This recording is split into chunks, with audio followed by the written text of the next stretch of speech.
being in the playoffs, it's a lot more physical. Teams know everything you're doing, so you're gonna have to be able to get open and still run your sets and do what you gotta do. But just coming with that energy and bringing that physicality, you know, to help my team get energy, I think is big on that. And then just best preparing myself for each game as I can and taking it one game at a time. That's all that matters. You have to learn your opponent very well. You play them 4 to 7 times, and so you have to make sure you know what they run, what their tendencies are, what their strengths are, what their weaknesses are. Just much more attention to detail. The question is going to be, can we play well enough to beat them? There's a big difference there. Can we play well enough? And that's going to depend on how we prepare, how intensely we play. We got to do all of it.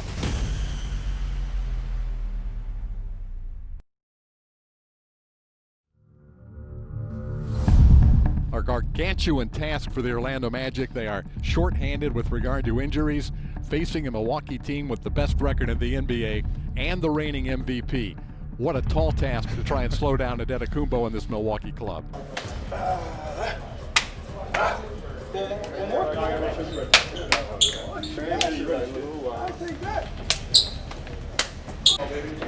One, two, three. Yeah. Go, boys. Let's go, y'all. You play your game, we gonna play our game, and then you gonna play your game, we play our game. Yes, sir! The 8th-seeded Magic looking to pull the upset in Game 1 against the number 1-seeded Milwaukee Bucks in the Eastern Conference.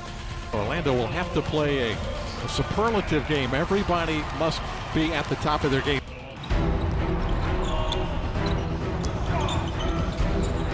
Deflected by the Magic, stolen by Fultz. Good high hands by Vucevic.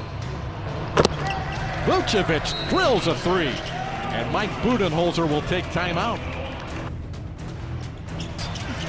There's a turnover coming out of the timeout. The steal by Fultz. James Ennis thought about a 3. Clark lets it fly. He got it. The Wonder on the attack against Connaughton. Oh, out the basket and the foul. Pick and roll with Augustine and Vucevic is money for the Magic. Augustine circling. Ennis, long 3. Got it. Gary Clark Jr. with his 3rd 3. How about Markelle Fultz stepping up? Quarter. James Ennis and a foul on Middleton.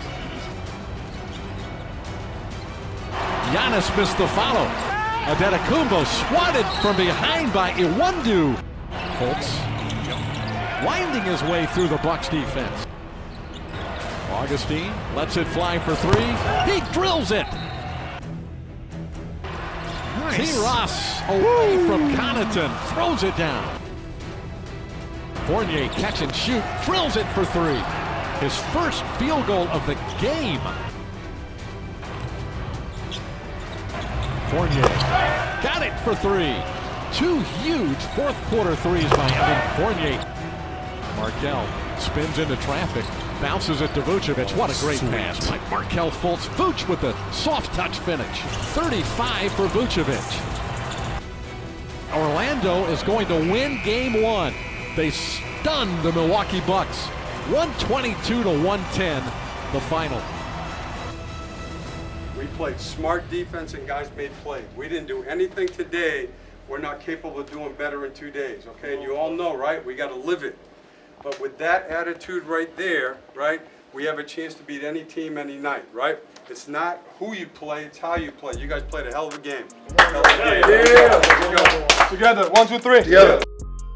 I think it was good, but I think we got to keep improving. We got to get better for next game. You know, again, we got to take it one game at a time, but I believe that we all believe that we can, you know, win this series, and you got to take it one game at a time. So tonight's effort was good, but now we got to adjust and get ready for the next one.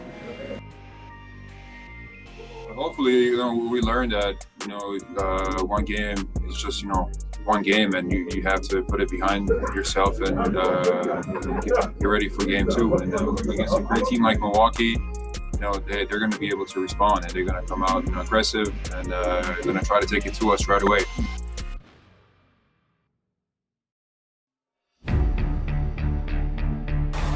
Steve Clifford thrilled with the way his team competed and executed the game plan in game number 1, and looking for a similar performance here tonight against Milwaukee in game number 2. You know, we were so hot in the first game that we were trying to recapture that a little bit, so we kind of rushed our shots a little bit. But, you know, they came out playing a lot better, so, I mean, for us, we know what to expect now. You know, we've got to, against them, you've got to get the ball moving. We didn't do that early. We did miss some shots, but definitely their ball pressure, they were into us more, and it definitely impacted the way that we played offense.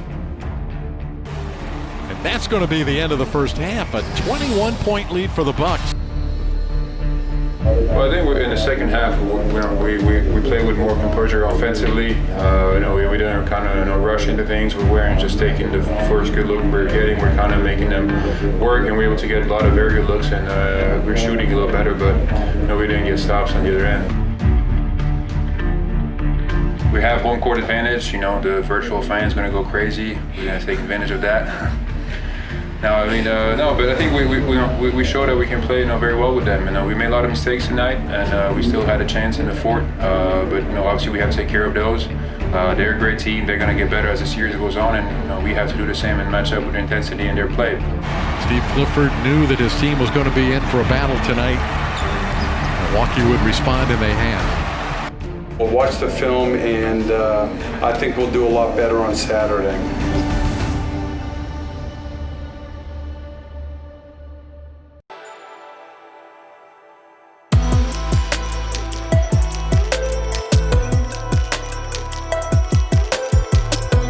Moving from the truck to the Amway Center control room was a big change. The Amway Center control room is used to doing live shows, live productions in arena, but not to the extent that we normally do in the truck. So we had to basically retrofit the control room to meet our needs, especially from an audio capability. Last play, ready X, and good X. Ready X, ready 15 team. It's already got to come. Did we put a come on? We didn't put a couple on. It's my 15 team, yep. Well, it's been an adjustment. We have an incredible team of people that had to relocate our television desk so we could do our pregame show here on the practice court. We had to get our radio broadcast crew set up. It was a massive undertaking just to be able to broadcast from this building, be able to get the game fed onto the center hung scoreboard. It's been a team of 15, 20 people that have worked hard behind the scenes to get everything to happen and to be able to broadcast properly and effectively and efficiently from Amway Center without having the team here, which is pretty strange. Well, here's the situation. When the ball is on the wing, in particular, like this situation, that's Brooke Lopez in the corner over there. And then finding a place for Dave and Jeff to call the games from was a challenge, and getting them set up with monitors, because they're basically calling the games off of monitors from all our feeds from Disney. We take 8 feeds from Disney, including a clean feed that has replays on it. We have one camera that's dedicated for us that can shoot specific shots that we request. All of that has to go up into the control room, and we have to marry it all together. Thank you very much, Dante, and it's good to see you again, Coach Clifford. Today, a big game 3. You get game 1, they get game 2. What are a couple of keys that you're looking at today for game number 3? Well, I think first of all, it starts with the rebounding. Well, it's like a different broadcast. You know, it just feels so much different. Really odd when we first were in our new broadcast facility in the Amway Center. The first practice game, the scrimmage that we did, very unusual. A little off balance, I think, at first, but it didn't take too long for Jeff and I to figure out how to make it work, and I think we've gotten better and gotten a little more comfortable with the passing of every game. Orlando trying to stay with Milwaukee. They've done a great job in games 1 and 2. Have not been overwhelmed in this series so far, and we'll see how it plays out today.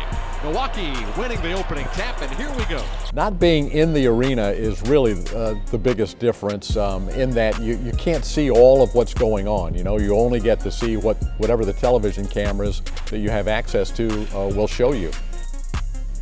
The biggest challenge is really just to try and be accurate and stay on top of the game and also be enthusiastic, because you've also you're also missing out on a lot of the energy that just being in a live venue with fans and the reactions that they have, the energy that they create, not having that to sort of prop you up from an enthusiasm and energy standpoint, that's been a big challenge too. So, I would say those two factors, just trying to be able to stay on top of the game with the limited vision that you have, and also the enthusiasm situation. Although when the game gets going and when it's a really good game, I found that it's pretty easy to get the energy level up. And they're shooting 61%. That doesn't hurt. Kemper from DJ Augustine. For the Magic, they'll be back to the drawing board, and I'm sure it's going to be incumbent on Orlando to start well in Game 4.